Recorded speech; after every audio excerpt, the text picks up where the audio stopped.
6 month complete ஆன குழந்தைங்கள்லேருந்து தரக்கூடிய பால்வாடி சத்து மாவு பவுடரில் இருந்து ஒரு ஹெல்த்தியான கஞ்சி எப்படி செய்கிறதுன்னு தாங்க பார்க்க போகிறோம். அதுக்கு 3 டேபிள் ஸ்பூன் அளவுக்கு பால்வாடி சத்து மாவு பவுடர் எடுத்து ஒரு பேனில் போட்டுக்கோங்க. கூடவே 1 கப் அளவுக்கு தண்ணி சேர்த்துக்கோங்க. சேர்த்துட்டு கட்டி எதுவும் இல்லாமல் ஃபஸ்ட் நல்லா கலக்கிக்கோங்க.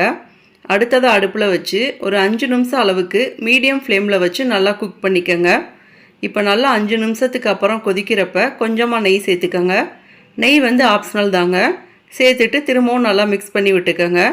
இப்போ 5 நிமிஷத்துக்கு அப்புறம் அடுப்பை ஆஃப் பண்ணிடலாங்க.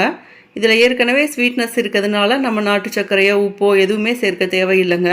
கஞ்சி கொஞ்சம் சூடு ஆறுனதுக்கப்புறம் சின்னதாக ஒரு வாழைப்பழத்தை எடுத்து மசிச்சு இதில் சேர்த்துக்கோங்க.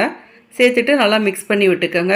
அவ்வளோதாங்க. இந்த கஞ்சியை பார்த்தீங்கன்னா மார்னிங் பிரேக்ஃபாஸ்ட்டுக்கோ ஈவினிங் ஸ்நாக்ஸுக்கோ குழந்தைக்கு கொடுக்கலாங்க. இதே மாதிரி நிறைய ஹெல்த்தியான பேபி ஃபுட் ரெசிபீஸ்க்கு நம்ம சேனலை சப்ஸ்கிரைப் பண்ணிக்கோங்க. தேங்க்யூ.